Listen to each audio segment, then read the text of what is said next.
Without any further ado, it's my pleasure to introduce Dr. David Lay, a Professor Emeritus of Geography at UBC. Dr. Lay was born in Swansea, Wales, and he received a BA with honors at Oxford in 1968. He then moved to the United States, where he received a master's and a PhD at Pennsylvania State University in 1972. He arrived at UBC in 1972 to find Vancouver in the midst of one of its periodic rental housing crises. What we are going through now has happened in the past and will no doubt happen in the future. In the decades since he arrived here, Dr. Lay's work has become indispensable in understanding Vancouver's housing issues and putting them into a global context. An abiding focus has been the experience of wealthy business migrants. He brought all this work together in his book called Millionaire Migrants, Trans-Pacific Lifelines, that was published in 2010. A principal long-term interest of his has been with processes of change in older inner-city neighborhoods, notably the matter of gentrification, the replacement and displacement of poorer households by the middle class. Dr. Lay was Department Head of Geography from 2009 to 2012. He was the first UBC Director of the Metropolis Project, examining issues of immigration and integration in Greater Vancouver and beyond, and has been appointed a Trudeau Fellow and also a Fellow of the Royal Society of Canada. He holds a Canada Research Chair in Geography. Please join with me in welcoming Dr. David Lay.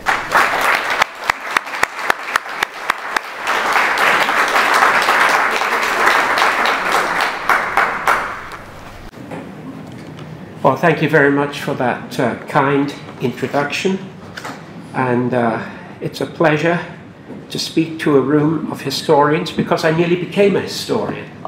What I'm going to do this evening is discuss key themes in the trajectory of the Vancouver housing market and my understanding of it from the 1970s to the present.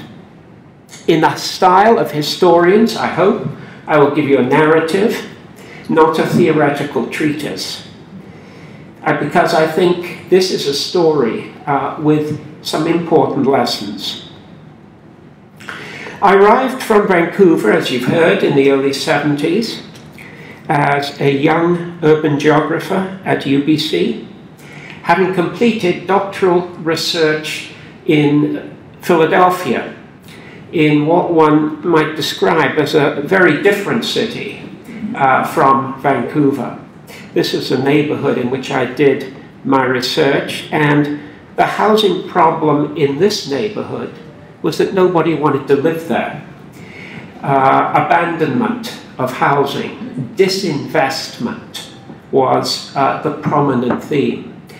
So you can imagine that with this idée fixe of American cities, coming to Vancouver, I had to shift my categories quite quickly. And I mention this because I think it's worth remembering when we live here, when our point of reference is here, other places are not like this. And maybe we need not be like this either. Certain decisions were made or not made that have led to the housing and neighborhood issues that we confront in this city today. So part of my reorientation in Vancouver was to learn from my then colleague, Walter Hardwick, and some of you who've been here a long time will remember Walter, key figure in the team council from 1968 to 74, I think he was on council. And he was always talking about the livable city, the livable city. Another term that was floating around, which I find actually a bit more useful because it ranges a bit more broadly, is the post-industrial city. This is a fruitful concept for organizing our thinking. The idea of the post-industrial city is that it is, in a sense, after industry. It talks about a white-collar economy. It talks about service jobs in the labor market. It has cities that are post-industrial cities, certain kinds of housing markets in which gentrification and the movement of middle-class professionals into older neighborhoods is very much a feature. These are cities with population growth. It's the Philadelphias where decline is occurring. It's the old industrial cities. Post-industrial cities are experiencing growth and the problems of growth. And it is a place of urbane culture, of people who love cities, who want to be in cities, enjoy the culture of cities. Well, I hadn't been here more than a few months when I was drawn to housing market questions, less by conceptual concerns than by the experiences of everyday life. And in this regard, I've always found helpful the slogan of the sociologist C. Wright Mills, who wrote that scholarship should make explicit the link between personal troubles and public issues. Personal troubles and public issues. Well, here is a personal trouble. Edna, a widow that I had met, had received an eviction notice from her apartment shortly before Christmas in 1972. She lived in Fairview. So that was the private trouble, the personal trouble. What was the public issue? Well, the public issue was that gentrification was afoot in the Fairview neighborhood. Land was being assembled, demolitions were occurring, and people like Edna were being displaced. So here is displacement, moving day, December 72. You see that line of old houses along West 11th in Fairview. These were either rooming houses or houses with small apartments in them. Edna had a small 3-room apartment. If we looked across the road, and now I'm inside her house looking out because I helped her carry her stuff out to the truck, well, what do we see? Across the road is the Vancouver version of blockbusting. A house across the road had been rented on a short lease to the Hare Krishna people. You see, attempts were being made to assemble both sides of this street. But there was a holdout, someone who didn't want to sell. And so the person who was assembling for a short time put a group into this house that, as it were, would destabilize the nature of a very respectable block in Fairview. And it's interesting that once they did their job there, they moved 4 blocks away to where another real estate company was assembling.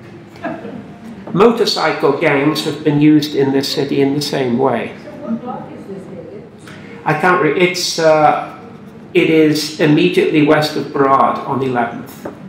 So this is what replaced Edna's house and the houses next to her, the Ravenwood condos. And Ravenwood is home for a quite different group of people, including, according to the city directories, 2 company presidents, 2 business managers, 2 real estate agents, an engineer, an accountant, several technicians. Here was the professional managerial class, the middle class of the post-industrial economy. The 1976 census showed 880 condominiums had appeared in Fairview, most of them in the previous 5 years, most of them displacing rental housing. The condominium, as Doug Harris has written, was a new tenure form. It just had entered Canada in the 1960s. And it displaced rental units in the inner city. A property management company explained why this is so. At the annual meeting of shareholders in 1975, a spokesperson informed them that the rate of return on rental units was actually negative, and that even a 50% rent increase would give only a 3% return. But with rent controls, which existed at that time, only small increases were possible. So apartment owners sold properties to condominium developers, not because the existing apartment was devalued or in poor condition, but because redevelopment raised their revenue stream, and very quickly. So this is the beginnings of gentrification in the early 70s in Vancouver, and it has spread and spread since then. So in the 80s in Kerrisdale, in the apartment district, apartments being demolished. Notice, by the way, the elderly ladies here, I notice that this is an abiding profile around issues of displacement. And right up to the present, Arbutus, just north of 49th, these are two co-ops which were in existence, very affordable housing. They have now been demolished, replaced by condominiums. More units, but much less affordable. The starting price, $2.25 million. So I am very skeptical of arguments that say densify, it enhances affordability. Too often, affordability is not enhanced by this sort of redevelopment process. And I could go on and talk about the suburbs, because gentrification is now occurring as rental properties around transit stations in Burnaby, for example. These rental units are being demolished and again being replaced by condos, in this case, high-rise condos. So this was the nature of the housing crisis of the 1970s. It was very much a rental crisis, and it was associated with the arrival of the condominium. Let me illustrate that. Here is the distribution of rooming houses, so like Edna's, in inner city neighborhoods in Vancouver in 1971. Here is the distribution in 1986, and you can see immediately the tremendous erosion that has taken place of these affordable rental units.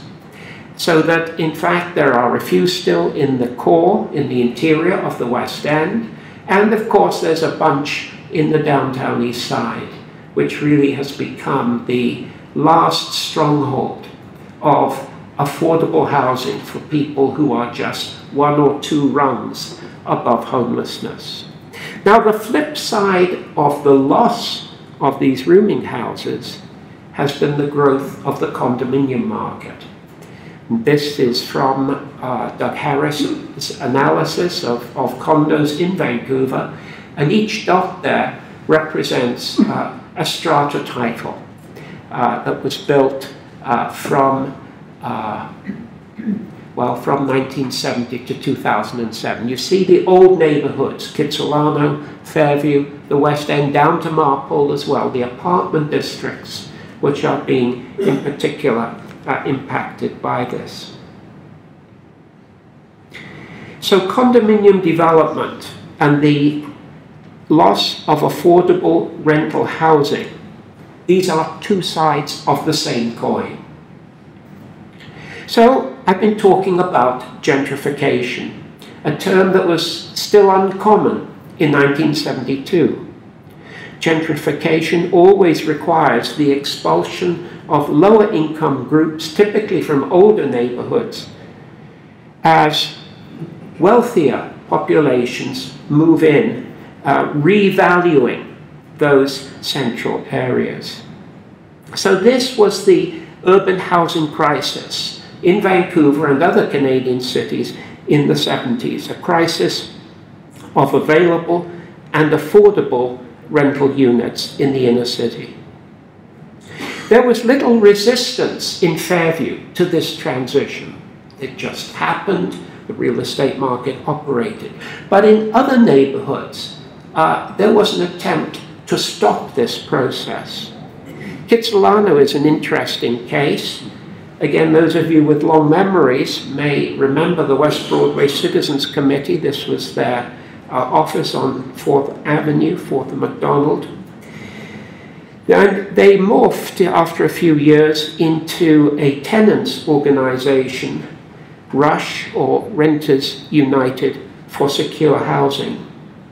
Now, here I want to get to one of my themes. The material basis of this group was quite interesting. They had a community organizer who was funded by the city. Other workers were funded by a provincial grant. And they built 2 co-ops in Kitsilano, which are still there, with funds from CMHC. You see the picture here? The role of government in this process. The role of government is noteworthy, and I will have more to say about this, especially as we come to consider the present. Well, Kitsilano lost 1,250 rental units, primarily to condo redevelopment from 1968 to 1976. But there were a few successes. While defeated in its action to stop a condominium high-rise on this block, the 2400 block of West 3rd, these slides are from 1974,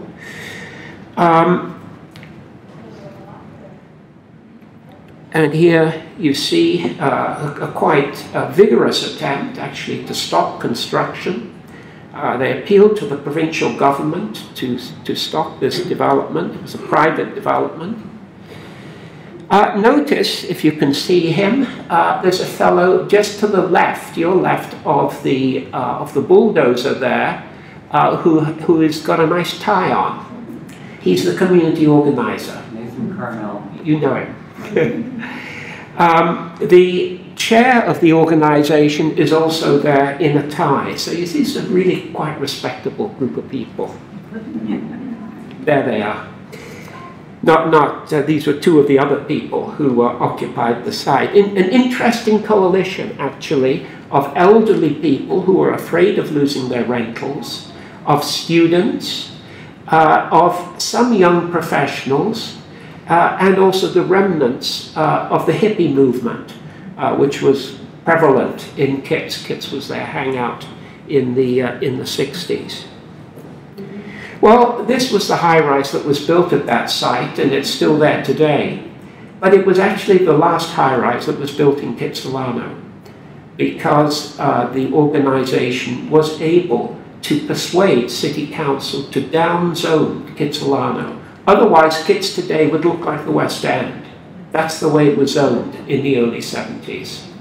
But this organization did make a difference in terms of the landscape in Kitsilano. They thought, rather naively in hindsight, that if you could stop high-rise apartments coming in, you would stop gentrification. But of course, what happened was that instead of high-rise condos, we had low-rise condos, and the displacement occurred nonetheless. Now, there's not time to review in detail other community housing groups of that period, but I would certainly be remiss if I overlooked the remarkable story of the Downtown Eastside Residents Association, or DERA, which for 20 years achieved significant improvement, especially in the area of improving housing for the poor and disabled in the downtown East Side. It was led for a decade or so by Bruce Erickson. Here Bruce is as a political muralist in the 1970s. He was, of course, elected to council with his wife, Libby Davis. And Bruce was succeeded by Jim Green on the left there as the director of DIRA in the early 1980s. And here he is in 1986 at an organizing meeting for the Create a Real Accessible Beach initiative, the initiative that led to the creation of Crab Park, Portside Park.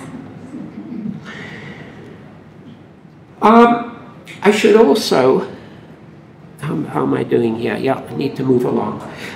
Yes, haven't quite finished with DIRA yet. One of the remarkable achievements of DIRA is that they actually became a housing provider. Their early initiatives were concerned to preserve housing, to make sure that the city was living up to the housing codes in the downtown east side, because there were a tremendous number of infringements and fires. People died in fires. But then they got more ambitious. They persuaded the federal minister of housing on a walkabout in the downtown east side to extend home renovation loans and grants to hotels and rooming houses so that they too could be upgraded. And this success, notice again the role of government there, this success led to them thinking outside the box to the extent that they thought, we've developed a lot of expertise about housing. We should be a housing provider. And indeed, they were successful in building a number of co-ops like this one on the edge of Gastown, the Four Seasons co-op. And by the early 90s, they had a housing portfolio of 640 units. So this was a quite remarkable success story. Now, these successes were achieved with state funding, though rarely without rebuffs and the need to persuade skeptical bureaucrats that they really were up to the task. One final example of neighborhood organization, housing protection, and the role of government. And again, I want to emphasize a poorer neighborhood because you don't expect to see these successes in poorer neighborhoods. Chinatown, Strathcona. An even more unlikely outcome, it was neighborhood successes in housing preservation, in neighborhood preservation in Chinatown, Strathcona, because this was a neighborhood which, there's a famous book on Chinatown being written by a geographer called Kay Anderson, and she talks about it as a neighborhood of minimal entitlement. Minimal entitlement. But in the 60s, following on in this, with this scenario, City Council announced unilaterally that they were going to bulldoze all of Strathcona. And then a few years later, put a freeway through it, the bottom end, the south end around Prior Street. Well, it's a long story. I must be brief. The remarkable thing was here that there was direct intervention by a federal cabinet minister that stopped urban renewal. Oh gosh, it might have been Andrus. Robert Andrus? Yes, Robert Andrus. This overruled the city's wishes, but the federal government simply removed the funding from urban renewal, and the city had no money to work with. And so urban renewal was stopped in its tracks. So this is the preservation ethos. Now I want to say a bit in the 1970s of what new neighborhoods looked like.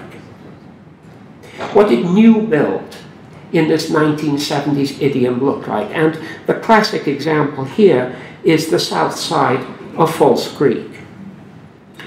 3 levels of government came together to reclaim an industrial wasteland on city-owned property.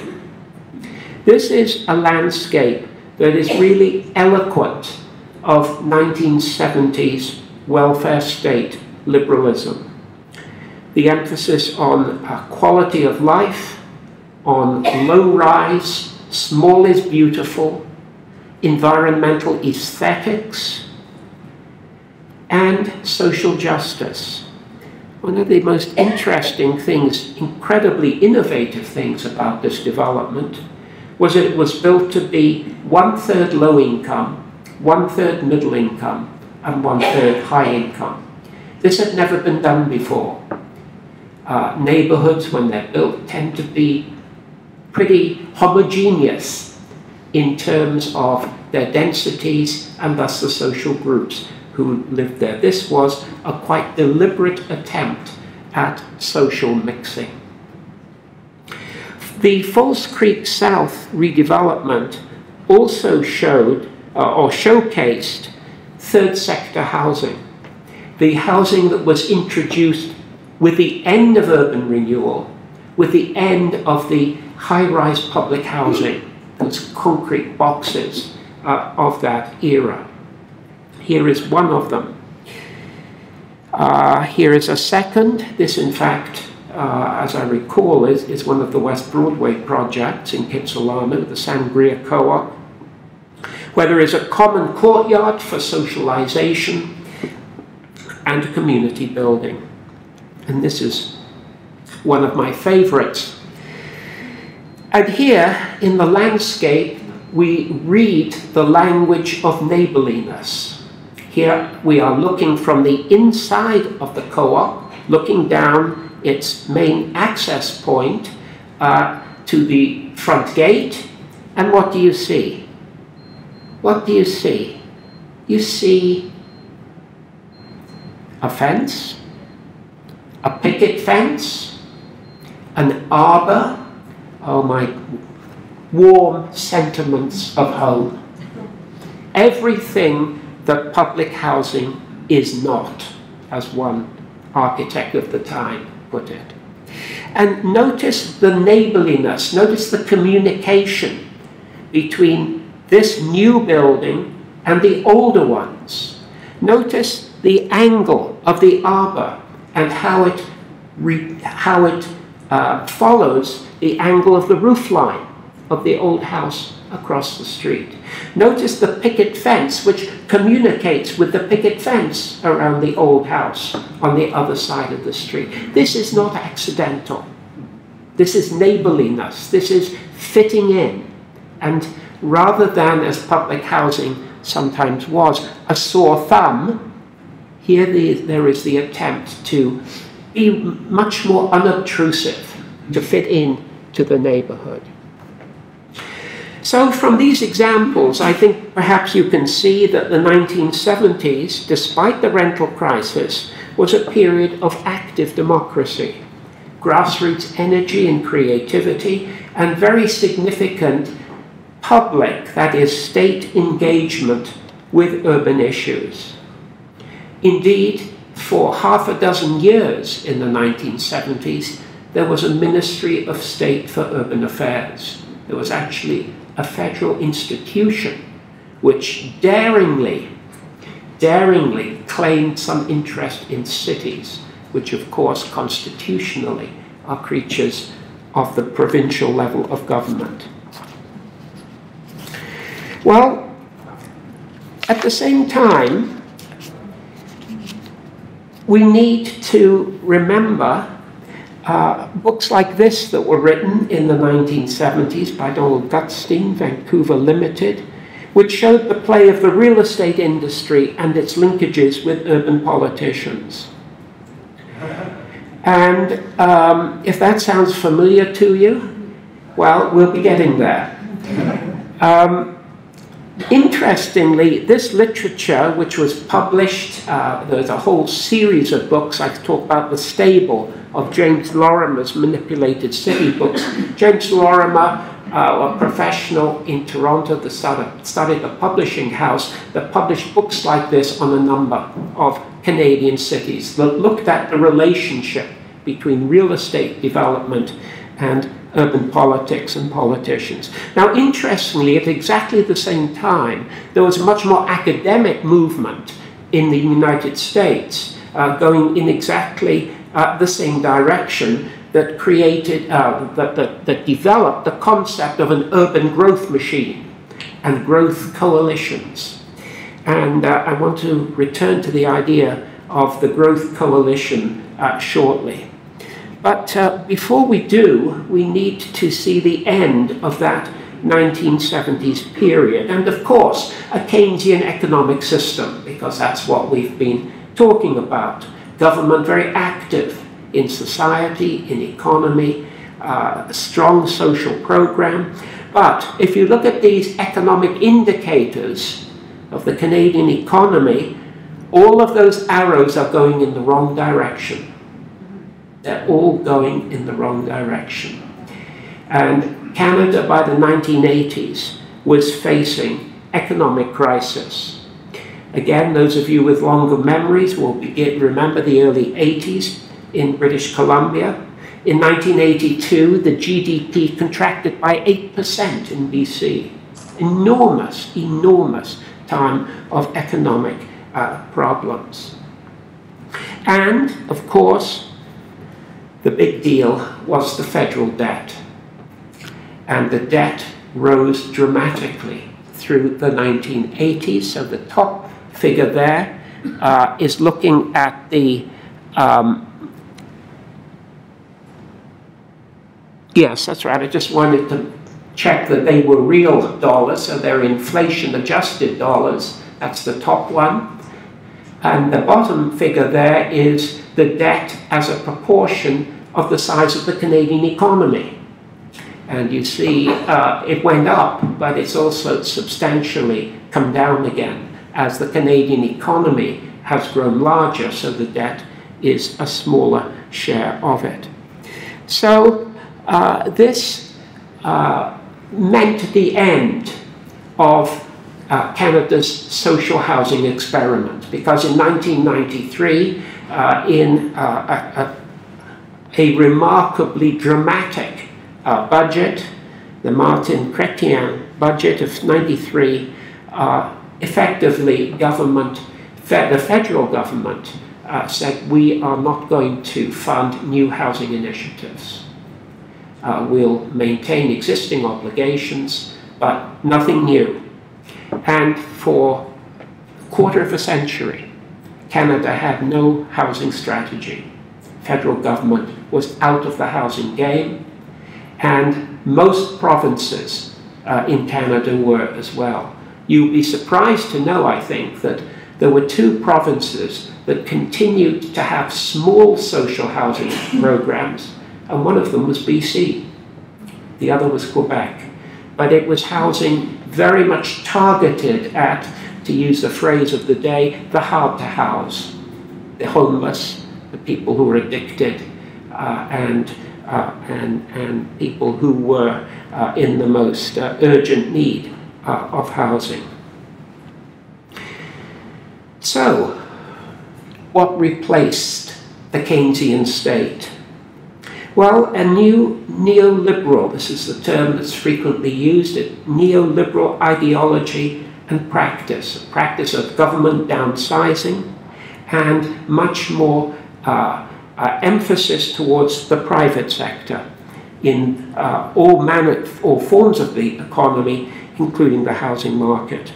And in addition to this, a geographical scale shift occurred from national to global relations. So the 70s, really we're talking about a made-in-Canada urban landscape.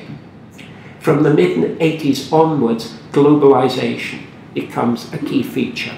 Now, I haven't talked about this slide. It may be difficult to read, but the only point I wanted to make from it is how significant social housing in the 70s and 80s were. Between 1971 and 1991, the net increase in housing, if we're looking at the net increase of housing units in the city of Vancouver, between 20% and over 40% of those, that net increase was in some way subsidized social housing. It was a big program. It really made a difference. But by the 1990s, that figure has dropped substantially, and has remained at a low level since then. So, where do we go? Well, there was a geographical scale shift, as I was saying, from national to global relations. So we have the liberalization of trade, the trade agreements, the free trade agreement, NAFTA, APEC, the Association for Economic Cooperation in the Pacific, and a real desire to network into the propulsive growth region of Asia Pacific. This was seen as giving some oomph to a decaying industrial economy in British Columbia especially. And Expo 86 was a very important tool when British Columbia, or more particularly its government, invited the world to come and have a look, to come and have fun, spend money, perhaps invest, perhaps move to this part of the world. Now, at the end of the fair, everyone expected that something similar to the South Side would happen, a rather interesting redevelopment process. But instead, the North Side, which was owned by the provincial government, the South Side owned by the city, the North Side of False Creek was sold lock, stock and barrel by the provincial government, and it was sold to a syndicate that was headed by Li Ka-shing, the wealthiest man in Hong Kong and the head of the biggest development company in Hong Kong. And instead of the South Side landscape, we got a mini Hong Kong on the North Side, a totally different urban imaginary, a different view of what cities were about. So this is certainly not made in Canada. This was a made in Hong Kong image of urbanization. And with it, the same year as Expo was the beginning of the investor stream of the business immigration program, a federal government immigration initiative that has been so incredibly important for the land market in this region. This rather complicated figure shows business immigrants landing in Canada, and the three dominant colors here, the burgundy, the khaki and the blue. The burgundy represents Taiwan, that khaki color is mainland China, and the blue is mainly, but not exclusively, Hong Kong. So you see how that particular business program was very attractive to people from East Asia. And they were wealthy people. They had to be wealthy people to qualify for this program. And they had a lot of discretionary income. Data that was at that time collected by the province showed that from the late 80s up to 1997, in a period of about 8 years, that the discretionary income, that is the spending income, the income these migrants said they had to spend in this region, it amounted to $35 to $40 billion. So this is the capital that was accompanying business migrants into the Vancouver region. I remember talking to a bank manager in the 90s, and he said, there's so much money coming into the banks that we don't know what to do with it. Tremendous capital flows coming from East Asia. And house prices in Vancouver began to rise. And by the early 90s, they exceeded the Toronto level and had become the most expensive in Canada. So this is interesting because real house prices, that is including inflation, had not changed much from 77 to 87. There was certainly a boom and a bust in the early 80s, but overall it was a pretty flat line. But then suddenly from 87 to 94, prices doubled. They fell back a little around 1997 and the coming of what was called the Asian flu, an economic recession in East Asia, and prices fell back. But by the early 2000s, mainland China was becoming the major source of capital and of immigrants through the business program, and prices were rising very substantially. And they went ballistic in the period from 2014 to 2016, a period of significant capital flight out of China. And we can say that in the 21st century, the whole metropolitan region has gentrified. So gentrification began with Mrs. Shackle, Edna Shackle, in Fairview in the early 70s. It spread out to neighborhoods like Kerrisdale, out to the suburbs. Now it's pretty much the whole metropolitan area. But the interesting thing is that this is independent of local incomes. This growth of housing prices is independent of local incomes, because Vancouver's incomes are really quite modest. Here's a figure that Andy Yan prepared from the 2011 census, looking at total incomes for 25 to 55-year-olds with bachelor's degrees for Canada's 10 largest cities. Vancouver is the green column. It's the lowest of the 10 in terms of family incomes. So how do you square this extraordinary price inflation with very modest local incomes? The answer is you can't. The housing market and the labor market have become uncoupled. The housing market is now being driven by forces other than local wage earners. So the greater, and as a result, affordability has been shot. This was a quarterly return from the Royal Bank looking at affordability, and this was the quarter in fourth quarter of 2015 when the price of home ownership exceeded the 100% mark of people's incomes. That's the red line for single detached houses. So rental prices, ownership prices have become totally unaffordable because the Greater Vancouver housing market has globalized. This is what the politicians wanted. This is what the plan was at Expo and afterwards, to bring that growth area of East Asia and its wealth, to bring it to BC, so that there would be growth here as well.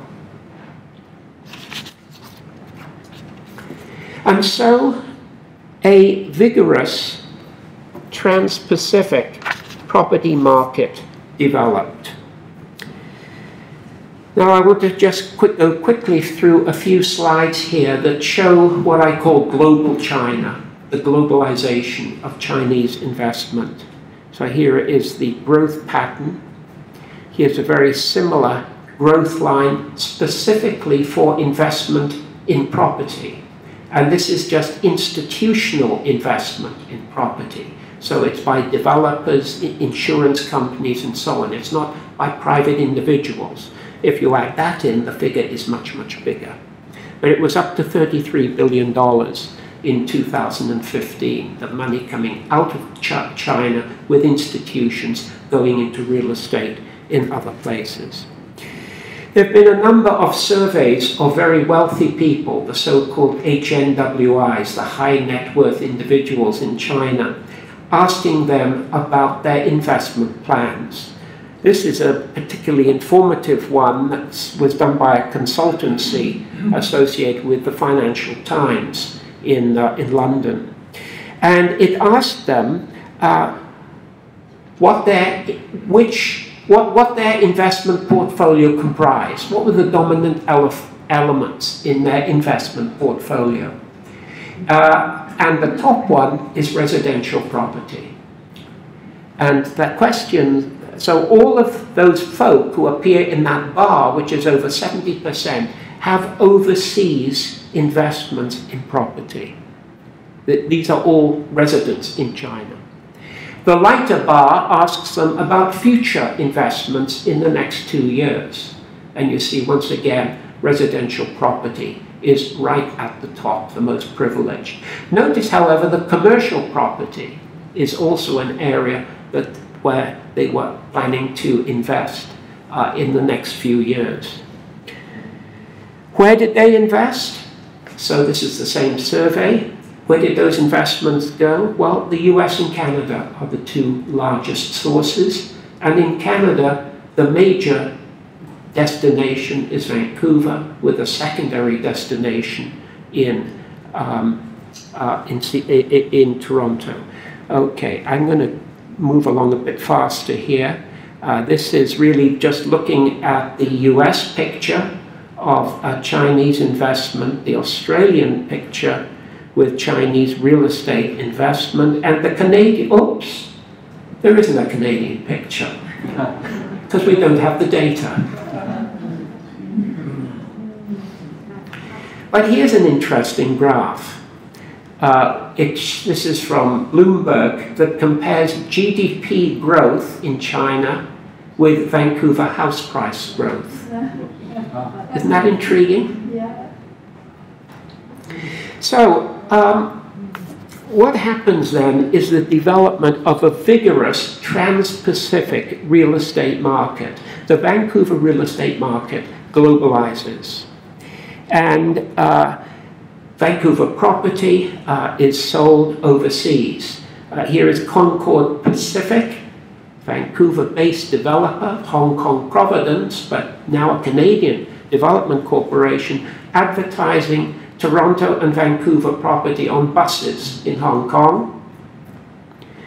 Here's the South China Morning Post from August, the Saturday edition. If you look and see in the second row there, let me blow that up, and you see it's advertising property in Arbutus Ridge. Or another one, this is from this month, where you can see the Ivy at UBC is being advertised for sale in Hong Kong. So these are just a few examples of what is now a widespread pattern. Westbank, a big developer, has got marketing offices in 5 Asian cities now.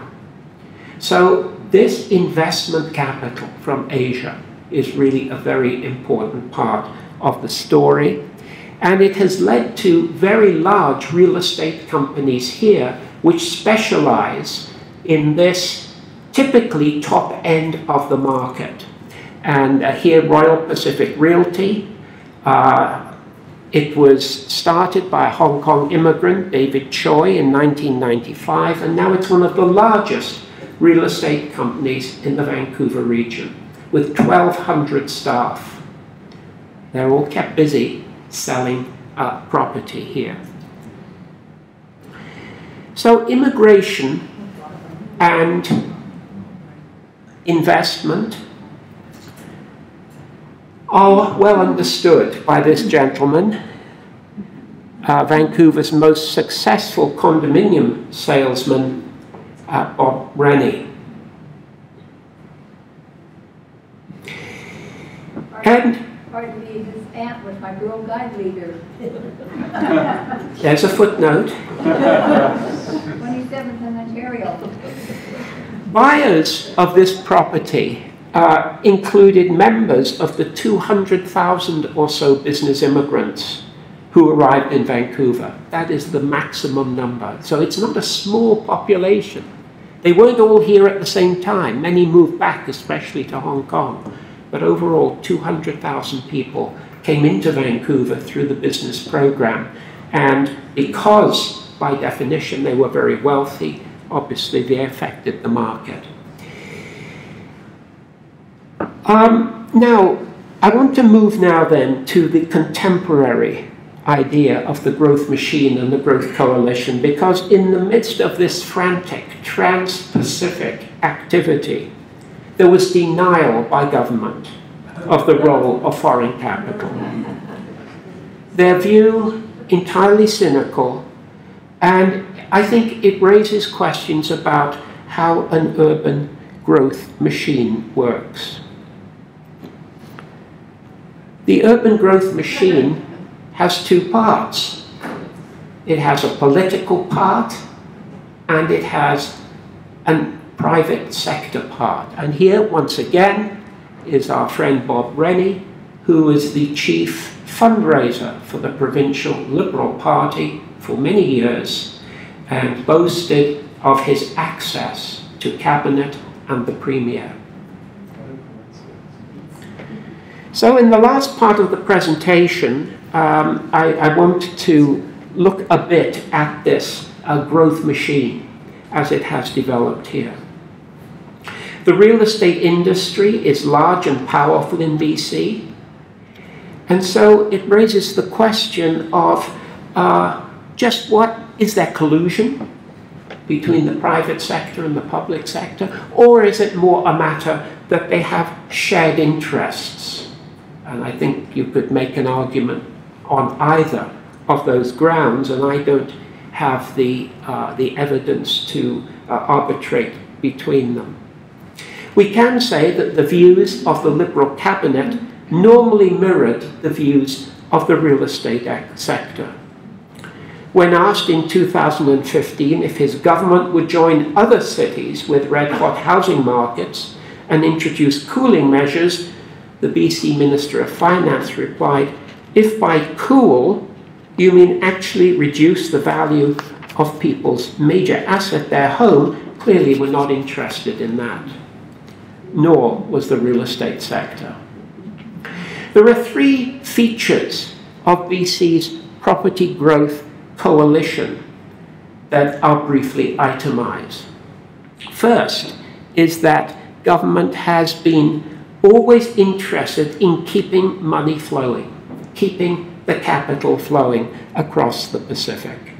Frequent trade missions lubricate this mechanism. Indeed, all political parties have primed the Asia-Pacific pump, including in the 1990s, the New Democratic Party, when they were in leadership in BC.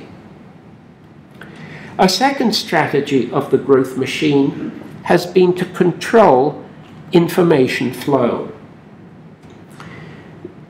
This was one of the demonstrations that occurred downtown in 2015, asking for data on who actually owned property in BC. We didn't know. I could show you maps and slides of Australia, of the US, because the data's collected there. Here, we didn't know. Data suppression meant that it was not possible to determine from ownership data who was shaping the market. Where did non-local capital fit? There wasn't data to say so. As a result, researchers had to triangulate from different sources. They then faced the accusation that their information was just anecdote. I don't know how many times I've been told that. That's just an anecdote, and thus unworthy of serious consideration. It took us a while to remember that the plural of anecdote is data. You get enough stories that say the same thing, you have got some data. And if this smokescreen was penetrated, then the ultimate conversation stopper followed. But reference to any offshore buyer from Asia revealed racist intent. This has been the ace in the hole for the Growth Coalition since the 1980s, used by the various real estate organizations and right-wing politicians to deny the scale, even the existence, of global capital flowing into BC property. A third strategy has been deregulation, the suspension or the weakening of due diligence in monitoring the real estate sector. And going back to that US data, the US work on the growth machine, the principal author of this thesis, observes that for a growth machine to function well, it requires an ecology of deregulation and underfunded public agencies. Now that's a much bigger topic, but let me give you three quick examples, and the last thing I'll do here. The Real Estate Council of BC was deregulated by the provincial government and allowed to oversee the real estate industry unfettered. That is, the real estate agents. The result was very weak governance, minimal accountability, and dubious practices like shadow flipping, which inflate property prices by the exchange of pre-sale contracts between speculative insiders. A second failing, and this continues to the present, is that 85% of real estate reporting in BC is not compliant with anti-money laundering regulations. A second example is the behavior of the banks, who, suspending normal lending practices for a period, offered much more generous mortgage terms to immigrants, even international students, than were offered to Canadians. And this despite a warning by the superintendent of financial institutions to ensure a full paper trail, especially for foreign buyers. A bank loans officer acknowledged that mortgage lending, quote, was very lenient to foreigners, and that these funds were frequently used for property flipping. So here's a sign at a bank branch which welcomes international students to take out a substantial mortgage on a property. All they need to do is put 35% down, and they do not even need to verify their finances beyond that. Lastly, FinTrack. This is an outfit that many of us have never heard of, but it is in fact the Canadian agency that investigates money laundering. I think we're going to hear a lot more about it when the next report comes in on money laundering in real estate. Here is a report card from the International Financial Action Task Force. This is a Paris-based organization that looks at compliance of different nations with best practice in money laundering control. Canada is non-compliant with international standards. It has limited enforcement, minimal penalties, and minimal recovery. And this is reflected in the housing market. Almost half of the most expensive houses in Vancouver, in the Vancouver region, have been bought by numbered companies and other vehicles that conceal the actual owner's identity.